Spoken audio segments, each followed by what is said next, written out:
પ્રિય રસિકજનો, આજે અપરા એકાદશી છે.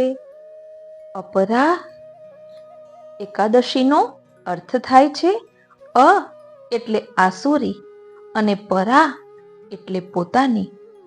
અપરા એકાદશીનો ભાવ એ છે કે પોતાની અને પારકી સૃષ્ટિ વચ્ચે શું તફાવત છે તે સ્પષ્ટ કરવા પ્રભુએ મનમાં વિચાર કરી દૈવી અને આસુરી એમ બે સૃષ્ટિ પ્રકટ કરી.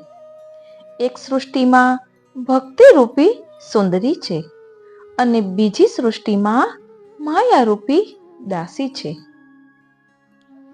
એટલે જ વલ્લભાખ્યાનમાં આપણે ગાઈએ છીએ ને, દૈવી આસુરી બે ઉપજાવી પ્રભુ મન કરી વિચાર. ભક્તિ સુંદરીને માયા દાસી બે મૂરત પ્રગટાવી. તેમાં પહેલી નખશિખ સુભગા શ્રી હરિને મન ભાવી. પ્રિય વૈષ્ણવો, જય શ્રી કૃષ્ણ. હું મન આતુરી આપ સર્વે વૈષ્ણવોનું અપરા એકાદશીના અલૌકિક સત્સંગમાં હાર્દિક સ્વાગત કરું છું. આજે આપણે અપરા એકાદશીની ભાવના એક નવા જ રૂપમાં સમજીશું કે જેમાં આપણે સકામ ભક્તિથી શરૂઆત કરીને નિષ્કામ ભક્તિ સુધી કઈ રીતે પહોંચી શકાય તે વિશે સમજવાનો રંજક પ્રયાસ કરીશું. કારણ કે એકાદશી આપણે કરીએ છીએ તો તે સકામ ભાવથી કરીએ છીએ કે નિષ્કામ ભાવથી એ પણ સમજવું ખૂબ જ જરૂરી છે. એક જ વાક્યમાં કહેવું હોય ને તો સકામ ભક્તિ એટલે પોતાના સુખનો વિચાર અને નિષ્કામ ભક્તિ એટલે પ્રભુના સુખનો વિચાર. પ્રિય વૈષ્ણવો, આ એકાદશી માત્ર ઉપવાસ માટે નથી. ઉપવાસનો અર્થ પણ સમજવો ખૂબ જરૂરી છે. ઉપવાસમાં ઉપ એટલે પાસે અને વાસ એટલે નિવાસ. એટલે પ્રભુની પાસે નિવાસ કરવો તેને ઉપવાસ કહેવાય. આપણે ઉપવાસનો અર્થ કરીએ છીએ કે ફરાળ કરવું અથવા તો ફ્રૂટ ખાઈને રહેવું, પરંતુ તત્વની દ્રષ્ટિએ ઉપવાસ એટલે ભગવાનની સમીપ જવું. તો શું ફક્ત એક જ દિવસ માટે ભગવાનની સમીપ જવાનું છે કે નિત્ય ભગવાનની સમીપ જ રહેવાનું છે? એ પણ આપણે વિચારવું ખૂબ જ જરૂરી છે. વૈષ્ણવો, આજની અપરા એકાદશીએ આપણે વિચારીશું કે આપણી ભક્તિ કઈ દિશામાં છે. શું એ સ્વાર્થથી ભરેલી છે કે નિષ્કામ છે? શું આપણે ભક્તિ દ્વારા પ્રભુને મેળવવા ઈચ્છીએ છીએ કે પછી પ્રભુથી કંઈક મેળવવા ઈચ્છીએ છીએ? એટલે કે આપણે પ્રભુ જોઈએ છીએ કે પ્રભુ પાસેથી કંઈક વસ્તુ મેળવવી છે?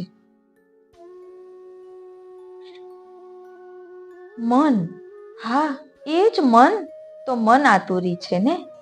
આ બધી મનની જ રમત છે ને.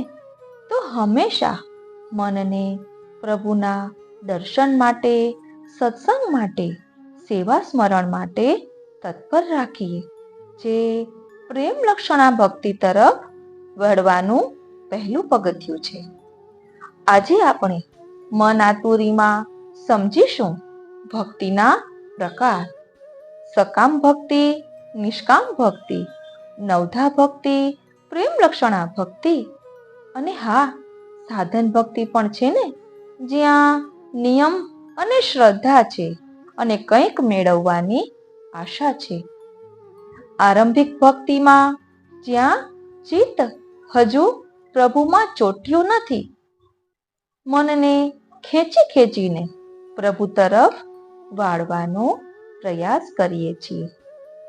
ઉપાસના ભક્તિમાં શ્રદ્ધા અને સમર્પણ છે, પણ પોતાનો સ્વાર્થ પણ થોડોક સમાયેલો છે. અનુરાગી ભક્તિમાં જ્યાં પ્રેમ હળવા ઝરણા સમાન જેવો છે, અને પ્રેમ લક્ષણા ભક્તિ કે જ્યાં હું નથી, તું અને તું જ છે. કેવી સુંદર યાત્રા છે આ પ્રેમ લક્ષણા ભક્તિની. સકામ ભક્તિથી નિષ્કામ ભક્તિ તરફ પ્રયાણ કરવાનું. તો ચાલો સૌ પ્રથમ ટૂંકમાં અપરા એકાદશીની પુષ્ટિ માર્ગીય ભાવના સમજીએ અને ત્યારબાદ સકામ ભક્તિ અને નિષ્કામ ભક્તિ સમજીને અલૌકિકમાં આગળ વધીએ. વાલા વૈષ્ણવો, અપરા એકાદશીની પુષ્ટિ માર્ગીય ભાવનામાં કહ્યું છે કે અ એટલે આસુરી અને પરા એટલે પોતાની. અપરા એકાદશીનો ભાવ એ છે કે પોતાની અને પારકી સૃષ્ટિ વચ્ચે શું તફાવત છે તે સ્પષ્ટ કરવા આપણા શ્રીનાથજીએ મનમાં વિચાર કરી દૈવી અને આસુરી એમ બે સૃષ્ટિને પ્રગટ કરી. એક સૃષ્ટિમાં ભક્તિ રૂપી સુંદરી છે અને બીજી સૃષ્ટિમાં માયારૂપી દાસી છે. આમાં પહેલી જે ભક્તિ સુંદરી છે ને, તે નખથી શિખા સુધી સુંદર છે. એવી ભક્તિ પ્રભુને ખૂબ જ ગમી. તેની ભાવના એવી છે કે દૈવી આસુરી બે ઉપજાવી પ્રભુ મન કરી વિચાર. ભક્તિ સુંદરીને માયા દાસી બે મુહૂર્ત પ્રગટાવી. તેમાં પહેલી નખશિખ સુભગા શ્રી હરિને મન ભાવી. એટલે પ્રભુને શા માટે આ ભક્તિ સુંદરી વધુ ગમી હશે એ પણ સમજવું ખૂબ જ જરૂરી છે. અને વલ્લભાખ્યાનમાં આવે છે ને, બીજી કટાક્ષે જે જન ઉપન્યા માયામાં થયા લીન. કર્મ જડ આસુર અન્ય ઉપાસક ભજન ધર્મથી હીન. અપરા એકાદશીનો આ પુષ્ટિ માર્ગીય ભાવ છે. શ્રી વલ્લભ કૃપાબળથી જ દૈવી જીવોનો ઉદ્ધાર થયો છે. તેમનો યશ ચારેય દિશામાં ફેલાયો છે. બને ત્યાં સુધી વલ્લભીય વૈષ્ણવે દરેક એકાદશી અને 4 જયંતીની ભાવના કોઈ વલ્લભીય વૈષ્ણવજન પાસે જાણવી જોઈએ. અને પછી ભાવ સમજવાથી એકાદશી વ્રત કરવાનો આનંદ અનેરો હોય છે. મર્યાદા માર્ગીય ભાવનામાં ભગવાન શ્રી કૃષ્ણે યુધિષ્ઠિરને વૈશાખ વદ એકાદશીનો મહિમા કહ્યો હતો. અપરા એકાદશી એ મહાપાપોનો નાશ કરી અનંત ફળ આપનારી છે. આ વ્રત કરવાથી સદગતિ મળે છે. તેનું વર્ણન બ્રહ્માંડ પુરાણમાં આપ્યું છે, જેનું ભાવ દર્શન આપણે અગાઉના સત્સંગમાં કર્યું છે. અહીં વાત કરી છે પાપોના નાશની. તો પુષ્ટિ માર્ગીય વૈષ્ણવો માટે પાપ શું છે? તો કહે છે કે પાપ એ ભક્તિમાં આવતા પ્રતિબંધો છે. ભક્તિમાં આવતા પ્રતિબંધોમાં સૌપ્રથમ શું નડતરરૂપ થાય છે? તો કહે છે હું અને મારું. તો આપણે એ સમજવાનું છે કે શું આપણે, હું અને મારામાં જ અટકેલા છીએ કે પછી આપણામાં દીનતા ભાવ અને ભક્તિ ભાવનો સુધારો થયો છે? દીનતા તો ખૂબ જ જરૂરી છે. ઉપવાસ કરવો, એકાદશી કરવી એટલે ફક્ત ભૂખ્યું રહીને રહેવું એવું નથી, પરંતુ આખો દિવસ મંગલમય અને પ્રભુમય થવો જોઈએ. આપણી એકાદશ ઇન્દ્રિયો પ્રભુમાં જોડાવી જોઈએ. અપરા એકાદશીમાં આપણે સકામ ભક્તિ અને નિષ્કામ ભક્તિ વિશે સમજવાનો પ્રયાસ કરી રહ્યા છીએ. તો એ સમજવું ખૂબ જ જરૂરી છે કે સકામ કહેતા પોતાના સુખનો વિચાર અને નિષ્કામ કહેતા પ્રભુના સુખનો વિચાર. તો થોડાક ઉદાહરણો દ્વારા પહેલા સમજીએ. સકામ ભક્તિ કરી ધ્રુવજીએ કઈ રીતે? તો ભાગવતજીમાં વર્ણન આવે છે ને કે તેમની સાવકી માએ એમને મેણું માર્યું. એ મેણાને કારણે તેઓ વનમાં ગયા અને ખૂબ જ તપ કર્યું. એટલે મૂળમાં મેણું હતું. એને પોતાના પિતાની ગોદમાં બેસીને પિતા લાડ કરે એવી ઈચ્છા હતી. એટલે એમની સાવકી માએ કહ્યું. એ મેણું મારતા એના મનમાં વિચાર આવ્યો અને એ વનમાં ગયા. એટલે એ સકામ ભક્તિ થઈ. અને નિષ્કામ ભક્તિની વાત કરીએ તો તે છે પ્રહલાદજીની. કારણ કે પ્રહલાદજી એ નિષ્કામ ભક્તિ કરી છે. એમની ભક્તિ પાછળ કોઈ પોતાનો સ્વાર્થ નથી.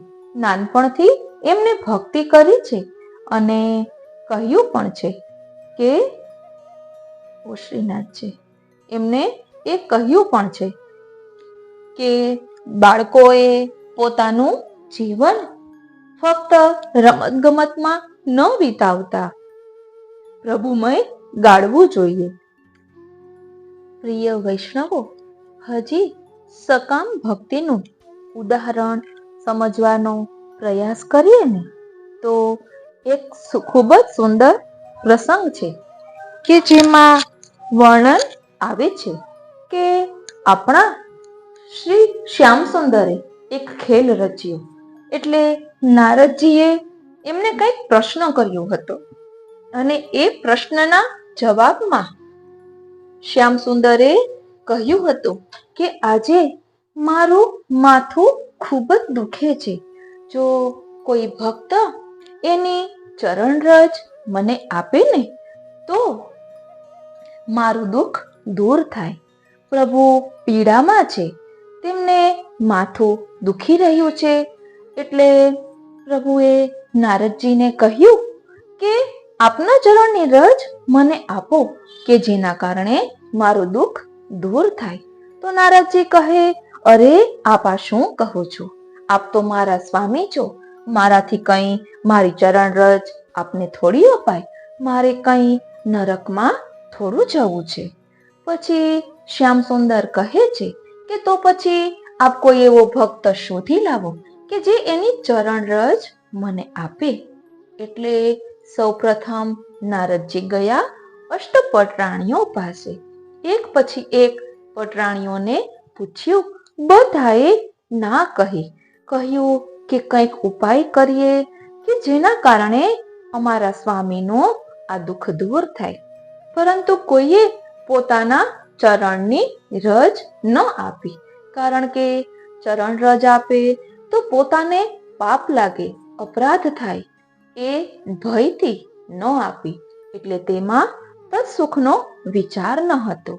ફરી નારદજી ઠાકોરજી પાસે આવ્યા અને કહ્યું કે એ બધા તો ના કહે છે.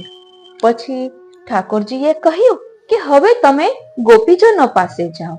એને કહો કે શ્યામ સુંદરના મસ્તકમાં ખૂબ જ દુખાવો થઈ રહ્યો છે. તમારા ચરણની રજ આપો.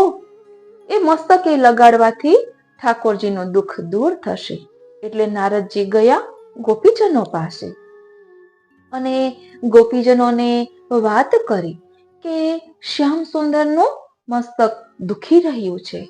કોઈ ભક્ત એની ચરણ રજ આપે તો એમનું દુઃખ દૂર થાય. તો ગોપીજનો કહેવા લાગી કે થોડીક શું આપ તગારા ભરીને પણ લઈ જાઓ, પણ અમારા શ્યામ સુંદરનું દુઃખ દૂર થવું જોઈએ.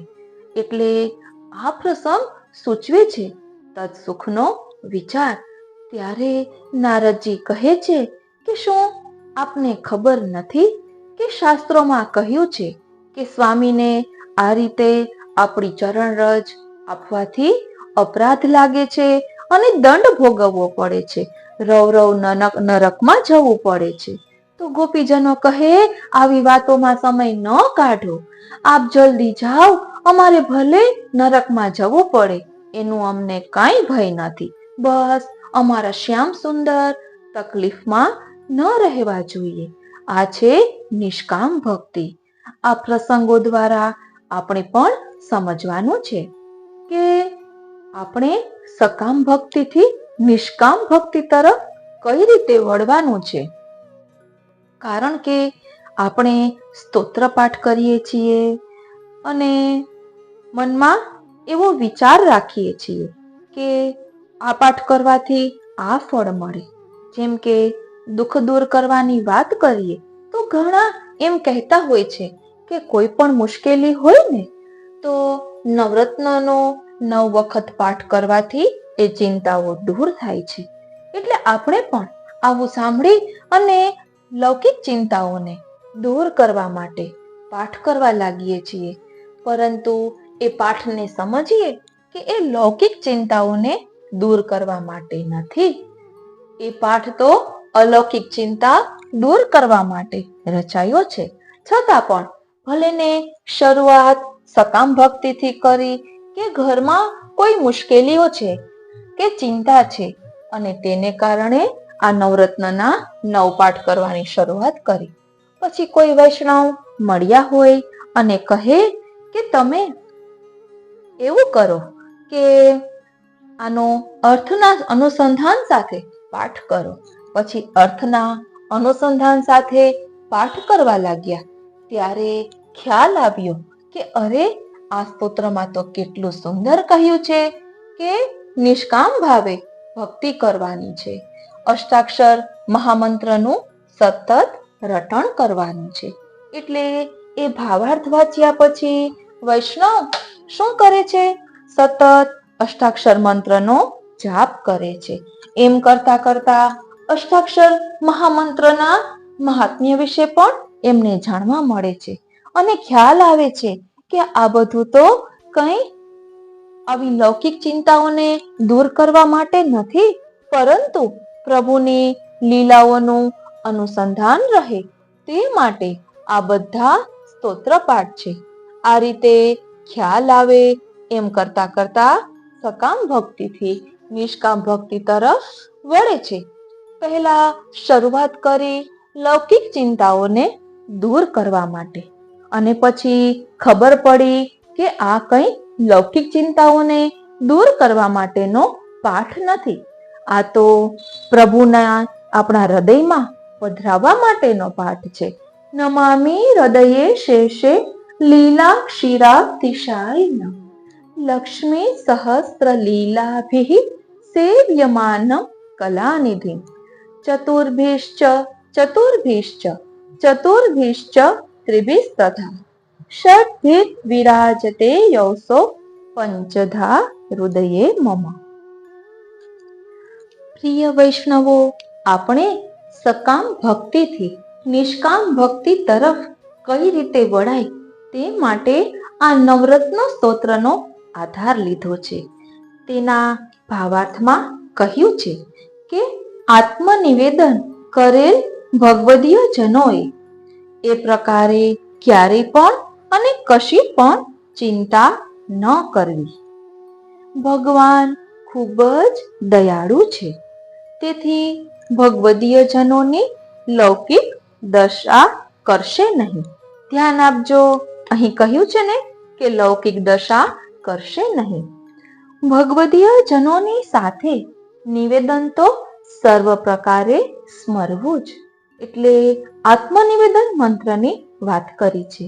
આપણે બોલીએ છીએ ને, ભગવાન કૃષ્ણથી વિખૂટા પડે હજારો વર્ષોનો સમય વ્યતીત થવાથી ભગવાનની પ્રાપ્તિને માટે હૃદયમાં જે તાપ ક્લેશનો આનંદ થવો જોઈએ, તે જેને તિરોધાન થયું છે, એવો હું જીવ ભગવાન કૃષ્ણ શ્રી ગોપીજન વલ્લભને દેહ, ઇન્દ્રિય, પ્રાણ, અંતઃકરણ, તેના ધર્મો, પતિ, ઘર, પુત્રી, કુટુંબ, ધન, આલોક અને પરલોક આત્મા સહિત સમર્પણ કરું છું. હું દાસ છું, હે કૃષ્ણ, હું તમારું છું. એટલે આપણે સર્વ સમર્પિત પ્રભુને કર્યું છે.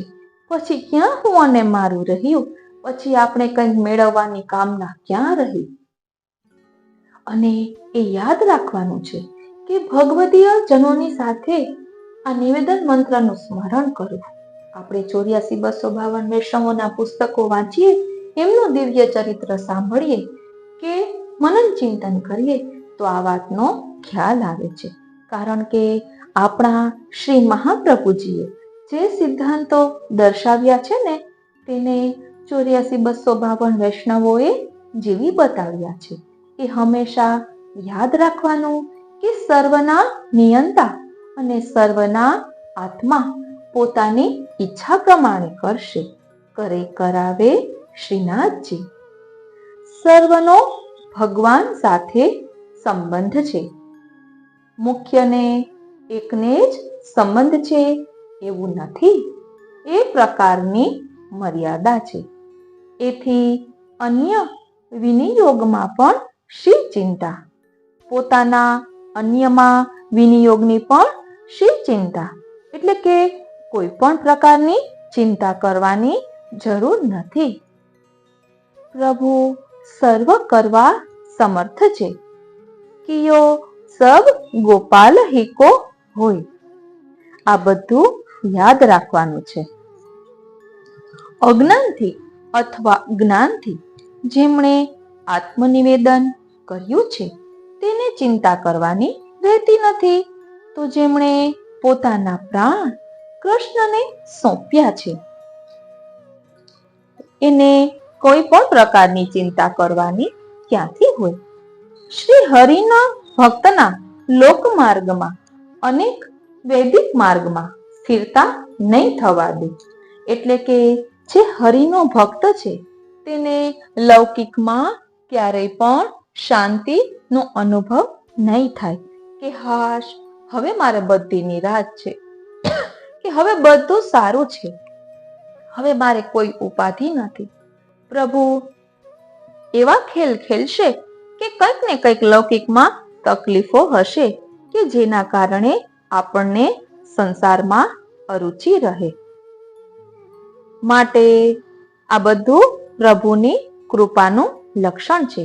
માટે સર્વ આ વિષયમાં સાક્ષી રૂપે રહેવું. ભગવાન જે કરે તે જોયા કરવું. આપણે તો પ્રભુના રમકડા છીએ, એ જેમ ચલાવે ને તેમ ચાલવાનું છે. ગુરુની આજ્ઞા અનુસાર ભગવત સેવા કરવી, પરંતુ પ્રસંગવશ ભગવત ઈચ્છાથી ગુરુની આજ્ઞાનો પણ બાદ થઈ શકે. ચિત્તને ઉદ્વેગ કરીને પણ શ્રી હરિ જે કરશે ને એ તેની લીલા છે એમ માનીને જલ્દી ચિંતાનો ત્યાગ કરવો. તસ્માત સર્વાત્મના નિત્યમ શ્રી કૃષ્ણ શરણમ મમ. નિરંતર સર્વાત્મ ભાવે અષ્ટાક્ષર મહામંત્રનો જપ કર્યા કરવાનો છે. અહીં આપણે ભક્તિની વાત કરી રહ્યા છીએ, તો આપણા શ્રી મહાપ્રભુજીએ ભક્તિવર્ધિની ગ્રંથમાં ખૂબ જ સુંદર પ્રકાર દર્શાવ્યું છે. જે રીતે પ્રભુમાં ભક્તિ વૃદ્ધિ પામે તેના ઉપાયો આપણા શ્રી મહાપ્રભુજીએ દર્શાવ્યા છે. ભક્તિના બીજ રૂપ પ્રભુ કૃપાથી મળેલો ભાવ દ્રઢ થાય ત્યારે પ્રભુના સંબંધ વિનાનો ત્યાગ કરવાથી અને શ્રવણ કીર્તનથી ભક્તિ સમૃદ્ધ થાય છે. એટલે આપણામાં ભક્તિનું બીજ રહેલું છે, તેને ઉજાગર કરવાનો પ્રયાસ કરવાનો છે. ભક્તિના બીજની દ્રઢતાનો પ્રકાર તો ગૃહસ્થાશ્રમમાં રહીને ભગવત સેવારૂપ સ્વધર્મથી તેમજ સેવા વિના સર્વ કાર્યમાંથી મન કાઢી લઈને સ્વરૂપ સેવા અને શ્રવણ કીર્તન સ્મરણ દ્વારા શ્રી કૃષ્ણ ભગવાનને ભજવાનું કહ્યું છે. એટલે તત્સુખનો વિચાર કરવાનો છે. મને નોકરી મળી જાય, મારા દીકરીના લગ્ન થઈ જાય, અથવા તો મારા દીકરાના ઘરે દીકરાનો જન્મ થાય, આવી લૌકિક કામનાઓથી પ્રભુ ઉદાસીન થઈ જાય છે. માટે ક્યારે પણ આવી લૌકિક કામનાઓ કરવી નહીં. અહીં કહ્યું છે કે જીવન નિર્વાહ માટે લોક વ્યવહારમાં રહીને પણ શ્રી હરિમાં ચિત્ત રાખવું તેમજ શ્રવણ કીર્તન સ્મરણ વગેરેમાં નિરંતર યત્નશીલ રહેવું. તેથી પ્રેમ થાય, પછી આસક્તિ થાય અને અંતે જ્યારે વ્યસન દશા સિદ્ધ થાય ત્યારે તેને ભક્તિ શાસ્ત્રમાં બીજની દ્રઢતા કહેવાય છે. તે બીજ લૌકિક દુસંગથી નાશ પામતું નથી. એટલે ઘણા એવા હોય કે એવું કહે કે તમે તો કેટલી ભક્તિ કરો, છતાં પણ તમારે તો કેટલી તકલીફો છે. આવું સાંભળ્યા છતાં જેનું મન ન ડગે ને તેની ભક્તિ અચલ છે. એટલે જ કહ્યું છે ને કે પ્રભુમાં સ્નેહ થવાથી અન્ય વસ્તુઓમાંથી રાગનો નાશ થાય છે. આસક્તિથી ઘરમાં અપ્રીતિ થાય છે. પરિણામે ઘરમાં રહેનારા ચેતન અને અચેતન પદાર્થોનું બાધકપણું અને અનિત્યપણું દેખાય છે. જ્યારે શ્રી કૃષ્ણમાં વ્યસન થાય ત્યારે જ જીવ કૃતાર્થ થાય છે. દ્રઢ ભગવદીય જનને પણ એક ધારો ગૃહનિવાસ ભક્તિનો વિનાશ કરનાર છે. માટે ઘર વગેરેનો ત્યાગ કરીને જે પુરુષ કેવલ ભગવાનની પ્રાપ્તિને માટે જ મનવાળો થઈને પ્રયત્ન કરે તે પુરુષ સર્વથી અધિક દ્રઢ પરમ ભક્તિને મેળવે છે. એટલે ઘરનો ત્યાગ એટલે ઘર છોડીને ચાલ્યા જવું એમ નહીં, પરંતુ ઘરમાં રહેલી આસક્તિને છોડી દેવી. જે આપણી સેવા સત્સંગ સ્મરણમાં આપણને મદદરૂપ થતા હોય, કોઈ પ્રકારની કનડગત ન કરતા હોય, એમને સાથે વૈષ્ણવતાનો વ્યવહાર રાખીને આગળ વધવું અને જે ભક્તિમાં આપણને નડતરરૂપ થતા હોય તેઓમાં મમત્વ ન રાખવું. હવે કહે છે કે ત્યાગના સ્વરૂપને સમજ્યા વિના ત્યાગ કરવામાં દુસંગથી તેમજ અસમર્પિત અન્ન ખાવાથી ભક્તિની વૃદ્ધિ થવામાં પુષ્કળ બાધકપણું આવે છે. માટે ભગવત પરાયણ તાદ્રશ જનોની સાથે પ્રભુના સ્થાનમાં રહેવું. જે રીતે ચિત્તમાં દોષ બુદ્ધિ ન આવે તેવી રીતે ભક્તની સમીપ અથવા દૂર રહેવું. જેની સેવામાં અથવા કથામાં જીવન પર્યંત આસક્તિ દ્રઢ થાય તેનો કોઈ પણ દેશમાં કે કાળમાં નાશ થતો નથી, એવું મારું મંતવ્ય છે. ધ્યાન આપજો.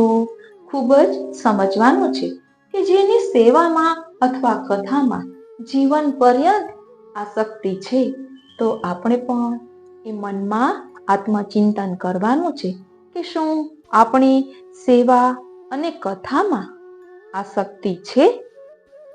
આસક્તિનો એક અર્થ છે જો આ શક્તિ હૈ લેકિન જા નહીં શકતી. એટલે પ્રભુ સાથે પ્રેમ થયો છે તે વધ્યા જ કરે છે, ઘટતો નથી. અને પ્રભુમાં એવો પ્રેમ થઈ ગયો છે કે બધું હવે અરુચિવાળું લાગે છે. અલૌકિક સિવાય કાંઈ ગમતું નથી. કેન્દ્રમાં શ્રીનાથજી છે. માટે હવે અહીં કહે છે કે ભક્તિમાં અડચણ થવાનો સંભવ હોય તો એકાંતમાં રહેવું તે ઈચ્છવા યોગ્ય નથી. શ્રી ભગવાન તો ચારે તરફથી રક્ષણ કરશે, એમાં કોઈ પણ સંશય નથી. આ પ્રકારે ગૂઢ રહસ્યવાળું ભગવદ પ્રાપ્તિ કરાવનાર ભક્તિ શાસ્ત્રનું મેં નિરૂપણ કર્યું. એટલે કે શ્રી મહાપ્રભુજીએ નિરૂપણ કર્યું. જે પુરુષ તેનો સારી રીતે અભ્યાસ કરે છે તેની પણ ભગવાનમાં દ્રઢ પ્રીતિ થાય છે. તો પછી આપણે સૌ પ્રથમ ભક્તિના અર્થને સમજવું ખૂબ જ જરૂરી છે. ભક્તિ એટલે શું? શું ભગવાનનું ભજન કરવું એટલો જ અર્થ ભક્તિ થાય છે? કે પછી ઠાકોરજીની સેવા, સ્મરણ, સત્સંગ, કીર્તન આ બધાનો સમાવેશ ભક્તિમાં થાય છે? ભક્તિ એટલે ફક્ત કીર્તન નહીં. ભક્તિના તો ઘણા પ્રકાર છે. ભક્તિને આપણે ઘણા પ્રકારે સમજી શકીએ છીએ. એટલે ફક્ત એકાદશીના દિવસે ભગવદ નામ લેવું અથવા તો એકાદશીના દિવસે જય શ્રી કૃષ્ણ કરવા એવું ન હોવું જોઈએ. તેના કરતા તો દરરોજ આપણે નિત્ય પ્રભુનું સ્મરણ કરવું જોઈએ. એટલે જ વલ્લભાખ્યાનમાં પણ કહ્યું છે ને, શું કહ્યું છે આપણા ગોપાલદાસજીએ? વંદુ શ્રી વિઠ્ઠલ વર સુંદર નવઘન શ્યામ તમાલ, જગતી તલ ઉદ્ધાર કરવા પ્રગટ્યા પરમ દયાળ. એટલે ભક્તોનો ઉદ્ધાર કરવા માટે જ પ્રભુનું પ્રાકટ્ય થયું છે. પ્રભુ રૂપ બદલીને પધારે છે. બસ આપણે એમના સ્વરૂપને સમજવાનું છે. દેવી જીવોના ઉદ્ધાર કરવા માટે તો આપણા શ્રી મહાપ્રભુજીનું પ્રાકટ્ય થયું છે. આપણે વધાઈમાં ગાઈએ છીએ ને, લીલા હોતી જૂની નાતર, લીલા હોતી જૂની, જો શ્રી વલ્લભ પ્રભુ પ્રકટ ન હોતે, વસુધા રહેતી સૂની, નાતર લીલા હોતી જૂની. આપણા શ્રી વલ્લભ પ્રભુ આ એ જ શ્યામ સુંદર છે કે જે ફરી શ્રી વલ્લભ પ્રભુએ સ્વરૂપે પ્રકટ થયા છે. માટે એમના સ્વરૂપને સમજવું જોઈએ, એમની આજ્ઞાનું પાલન કરવું જોઈએ.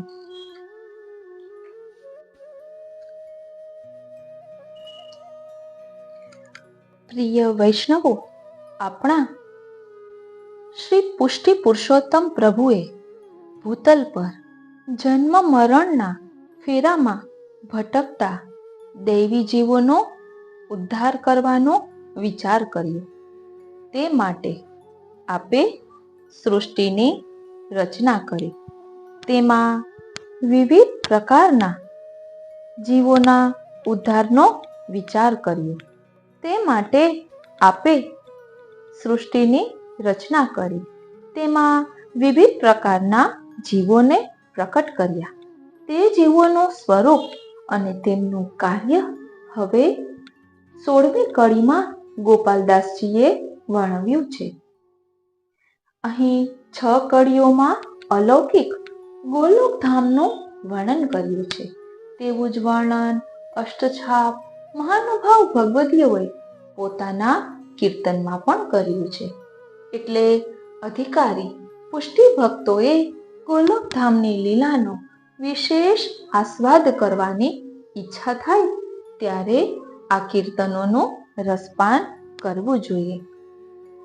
ભ્રુભંગેથી સૃષ્ટિ નિપની, અતિ સુંદર બ્રહ્માંડ, 14 લોક નાના વૈચિત્ર્યે, ભૂમંડલ નવખંડ, પર પોતાની વ્યક્તિ કરે એવા સૃષ્ટિ તે દ્વિધા પ્રકાર, દૈવી આસુરી બે ઉપજાવી પ્રભુ મન કરી વિચાર, ભક્તિ સુંદરીને માયા દાસી બે મૂરત પ્રગટાવી, તેમાં પહેલી નખશિખ સુભગા શ્રી હરિને મન ભાવી, કૃપા કટાક્ષે હુવા અક્ષરમાં ઉપન્યા સત્વ અનંત, ભક્તિ લીન હુવા સૌભાગી તે વૈષ્ણવ ગુણવંત, બીજી કટાક્ષે જે જન ઉપન્યા માયા માં થયા લીન, કર્મ જડ આસુર અન્ય ઉપાસક ભજન ધર્મથી હીન, એણી પ્રકારે સૃષ્ટિ દ્વિધા ગુણ મિશ્રિત ચાલી જાય, ભક્તિ માર્ગે જીવ સ્વતંત્ર કેવળ ભક્ત ન થાય. એટલે શ્રી પુષ્ટિ પુરુષોત્તમ પ્રભુને પોતાના આનંદ અને ક્રીડા માટે સૃષ્ટિ રચવાની ઈચ્છા થઈ. તેમણે પોતાની ભ્રુકુટીનો એક પલકારામાંથી રમણીય અને મનોહર સૃષ્ટિનું નિર્માણ કર્યું. તેમાં 9 ખંડ અને 14 લોક છે. આ બ્રહ્માંડ અનેક વિવિધતાઓ અને વિચિત્રતાઓથી ભરપૂર છે. આ બ્રહ્માંડમાં 2 પ્રકારની જીવ સૃષ્ટિ પ્રકટ કરવા માટે પ્રભુએ 2 પ્રકારની સુંદરીઓને પ્રકટ કરી. પોતાના દૈવી જીવો માટે ભક્તિ નામની પોતાની દૈવી શક્તિરૂપ સુંદરીને પ્રકટ કરી. જગતનું તંત્ર ચાલુ રાખવા માટે જગતના પ્રવાહી જીવો માટે આસુરી જીવો માટે માયા નામની સુંદરી પ્રકટ કરી. એટલે દૈવી જીવોનું પ્રાકટ્ય પ્રભુના શ્રી અંગમાંથી થયું છે.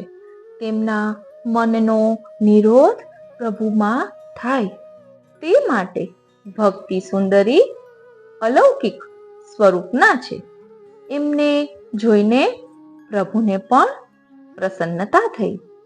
માયા આસુરી જીવોને જગતના પ્રપંચની જાળમાં ફસાવનાર પ્રભુની દાસી છે. તો હવે આપણે એ આત્મચિંતન કરવાનું છે કે આપણે માયાજાળમાં ફસાવવું છે કે ભક્તિ કરવી છે. એટલે જ આપણે સકામ ભક્તિથી નિષ્કામ ભક્તિ તરફ વળવાનો પ્રયાસ કરી રહ્યા છીએ. કોઈ પણ લૌકિક કામનાઓ રાખ્યા વિના ફક્ત અને ફક્ત પ્રભુના સુખનો વિચાર એ નિષ્કામ ભક્તિ છે. માટે નિષ્કામ ભક્તિમાં ગોપીજનોનું નામ પ્રથમ સ્થાને છે. એટલે જ કહ્યું છે ગોપી પ્રેમ કી ધ્વજા. પ્રિય વૈષ્ણવો, આપણે દુઃખ દૂર કરવા માટે પાઠ કરીએ તે શું યોગ્ય છે? જરા પણ નહીં. એટલે આપણા શ્રી મહાપ્રભુજીએ તો સામેથી દુઃખ માગ્યું છે.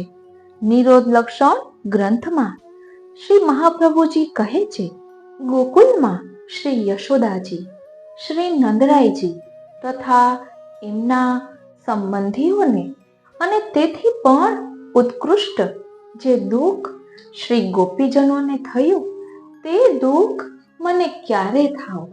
એટલે દુઃખ એ પ્રભુની કૃપાનું દાન છે.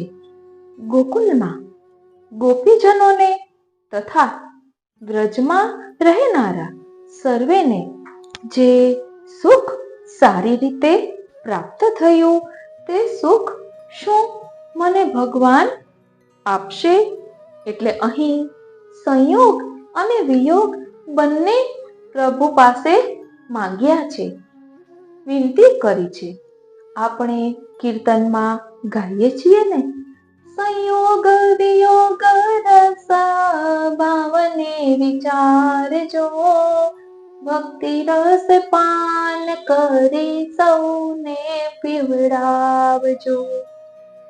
એટલે ભક્તિ રસનું પાન કરવામાં, સંયોગ અને વિયોગ બંને જરૂરી છે, એકબીજાના પૂરક છે.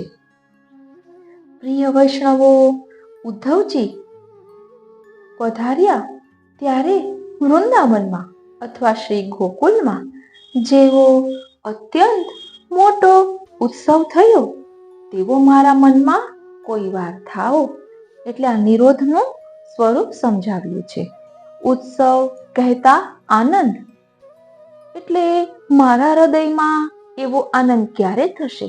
જ્યારે પ્રભુ પ્રસન્નતાપૂર્વક હૃદયરૂપી સિંહાસનમાં પ્રસન્નતાથી બિરાજશે. તો એવો આનંદ પ્રાપ્ત કરવો હોય તો નિષ્કામ ભક્તિ કરવી ખૂબ જ જરૂરી છે, જેમાં પ્રભુના સુખનો જ વિચાર છે. અહીં કહે છે કે મોટાઓની કૃપાથી જ્યાં સુધી ભગવાન દયા કરશે ત્યાં સુધી જેમનું કીર્તન કરવામાં આવે છે તે આનંદના સમૂહ રૂપે ભગવાન નિશ્ચય સુખ આપે છે. એટલે પ્રભુ તો સુખ આપે જ છે, આપણે એ સુખને સમજવાનું છે. જેવી રીતે મોટાઓની કૃપાથી ભક્તોએ કરેલું ભગવાનના લીલા વિષયક ભગવદ ગુણોનું કીર્તન હંમેશા સુખ આપનારું થાય છે, તેવી રીતે લૌકિક પુરુષોનું કીર્તન સુખ આપતું નથી. ઘીવાળું ભોજન કરનારને જેમ લુખ્ખું ભોજન સુખ આપતું નથી તેવી રીતે એટલે સકામ ભક્તિ છે ને એ ઘી વિનાના ભોજન જેવી છે, કારણ કે તેમાં પ્રભુના સુખનો વિચાર નથી, લૌકિક કામનાઓ રહેલી છે. અને નિષ્કામ ભક્તિ છે ને એ ઘીવાળા ભોજન જેવી છે, જે હૃદયને ભાવરસથી ભરેલું રાખે છે. અને એવા રસરૂપ સાગરમાં જ પ્રભુ બિરાજે છે. આપણે ગાઈએ છીએ ને, રાસ રસ સાગર શ્રી યમુને જુજાની. એટલે ભગવાનના ગુણોનું ગાન કરવાથી જેવી સુખની પ્રાપ્તિ થાય છે તેવી શ્રી સુખદેવજી વગેરેના હૃદયમાં થતી નથી. જ્ઞાન અને ભક્તિ વિના બીજા કોઈ પ્રકારે ક્યાંથી થાય? ભગવાન પોતાની પ્રાપ્તિ માટે ક્લેશ પામતા ભક્તજનોને જોઈને કૃપાવાળા થાય ત્યારે હૃદયમાં રહેલા સર્વાંશ સંપૂર્ણ સદાનંદ શ્રી કૃષ્ણ બહાર પ્રકટ થાય છે. સર્વ આનંદ પ્રચુર પ્રભુનો પણ કૃપારૂપી આનંદ અત્યંત દુર્લભ છે. હૃદયમાં રહેલા પ્રભુ પોતાના ગુણો ગવાતા સાંભળીને કૃપાપૂર્ણ થઈને ભક્તજનોને પોતાના રસથી પૂર્ણ કરે છે. ધ્યાન આપજો, પ્રભુના ગુણગાન નિષ્કામ ભાવે કરવાથી પ્રભુ તે સાંભળવા દોડી આવે છે. આપણે ગાઈએ છીએ ને, શ્યામ લાગ્યો સંગ ડોલે માઈ મેરો, શ્યામ લાગ્યો સંગ ડોલે, જીત જાઉં તિત આડોહી આવે, બીના બોલાયો બોલે. એટલે જ્યાં ભગવાનના ગુણગાન થતા હોય ત્યાં ભગવાન પધારે જ છે. એક વખત નારદજીએ ઠાકોરજીને પૂછ્યું હતું કે મારે આપને શોધવા હોય તો આપનો એડ્રેસ આપો. ત્યારે જ કહ્યું હતું કે જ્યાં મારા ગુણગાન થતા હોય ને ત્યાં હું તને મળી જઈશ. હવે અહીં કહે છે કે ભાવના કરતા ગુણગાનથી ભગવાન વધારે પ્રસન્ન થાય છે. તેથી સર્વ છોડીને પ્રપંચ વિસ્મૃતિ પૂર્વક ભગવદ આસક્ત થઈને હૃદયમાં રહેલી લીલા સૃષ્ટિમાં એકતાન થઈને સર્વદા પ્રભુના ગુણોનું ગાન કરવું. એથી સત ચિત્ત આનંદપણું એની મેળે પ્રાપ્ત થશે. સંસાર આવેશ રહિત થઈને ઇન્દ્રિય નિગ્રહ કરીને હું ભગવદ આસક્ત થયો છું. તેથી નિરોધના માર્ગને પ્રાપ્ત થયો છું. સંસારમાં રહેલા નિરોધની ઈચ્છાવાળા ભક્તોના નિરોધને માટે નિરોધનું વર્ણન છે. દુઃખ હરણ કરનારા શ્રી હરિએ જેમનો વિશેષ કરીને ત્યાગ કર્યો છે તેઓ ભવસાગરમાં ડૂબી જાય છે અને જે ભગવાનમાં નિરોધ પામ્યા છે તેમને જ અહીં રાત્રિ દિવસ આનંદ થાય છે. ઓ શ્રીનાથજી, ઓ શ્રીનાથજી. એટલે પાપ હરનારા ભગવાનના સ્વરૂપનું સર્વદા ધ્યાન કરવું. સ્વરૂપમાં ભગવદ ભાવના સંકલ્પ માત્રથી નિરંતર દર્શન સ્પર્શ કરવાનું સ્પષ્ટ થાય છે. તે પ્રમાણે હાથ પગના કાર્યો પણ ભગવાન માટે કરવા. શ્રવણ કીર્તન સ્પષ્ટ રીતે થઈ શકે છે. કૃષ્ણને પ્રિય હોય તો તેનામાં પ્રીતિ કરવી. ગુદા ઇન્દ્રિયનું કાર્ય મલાંશ ત્યાગ કરવાનો છે. ભગવાનમાં દેહના વિનિયોગ માટે શરીરમાં ગૌણ ભાવને પ્રાપ્ત કરાવવું. જેનું ભગવત સંબંધી કાર્ય ખુલ્લી રીતે ન દેખાતું હોય એનો વિશેષ નિગ્રહ કરવો એ નિશ્ચય છે. માટે નિરોધ થવો ખૂબ જ જરૂરી છે. એટલે આજના આ પાવન દિવસે મનમાં દ્રઢ નિશ્ચય કરીએ કે ફક્ત પોતાના સુખનો વિચાર ન કરવા કરતા પ્રભુના સુખનો વિચાર કરીને અલૌકિકમાં આગળ વધશું. કોઈ પણ મુશ્કેલીઓ આવે તો તેમનો સામનો કરશું દ્રઢતાથી, પરંતુ ક્યારેય પણ અન્યાશ્રય નહીં કરીએ. અન્યાશ્રય મહાબાધક છે અને સૌથી મોટો અન્યાશ્રય તો હુંપણાનો છે કે હું અને મારું. જ્યાં સુધી હું કરું ને ત્યાં સુધી જ બધું થાય, બાકી ન થાય. આ બધું હુંપણાથી દૂર રહેવાનું છે. આ રીતે અપરા એકાદશીથી આપણે દ્રઢ નિશ્ચય કરીએ કે સકામ ભક્તિથી આગળ વધીને નિષ્કામ ભક્તિ તરફ વળવાનો પ્રયાસ કરીશું. બોલો શ્રી વલ્લભાધીશ કી જય. શ્યામ સુંદર શ્રી યમને મહારાણી જો કી જય. શ્રી ગિરિરાજ ધરણ કી જય. પ્રિય રસિકજનો, આ અપરા એકાદશી એ માત્ર એક તિથિ નથી. એ તો આત્માની આસુરી શક્તિઓમાંથી બહાર નીકળી પ્રભુ સુધી પહોંચવાનો પવિત્ર માર્ગ દર્શાવે છે. ચાલો આજે આપણે મનને આતુર બનાવીએ અને ભક્તિના માર્ગે આગળ વધીએ.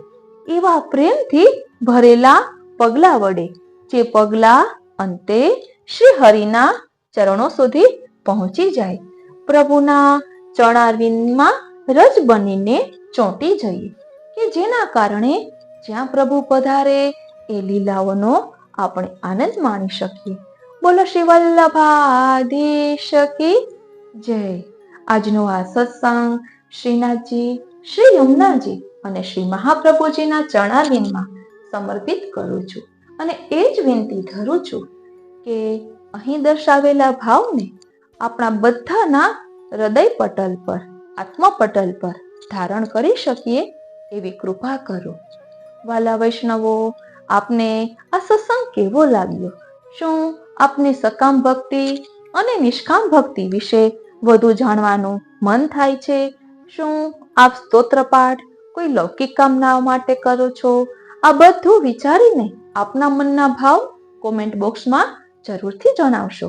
અને આપને આ સત્સંગ સાંભળવામાં આનંદ આવ્યો હોય તો આપના પ્રિયજનો સુધી આ સત્સંગ પહોંચાડીને સત્સંગ સેતુમાં જોડાશો. કારણ કે આંગળી ચીધવાનું પણ પુણ્ય છે. આપણે પુણ્યના ભાવથી નહીં પરંતુ નિષ્કામ ભાવે આ સત્સંગમાં જોડાઈએ. જય શ્રી કૃષ્ણ.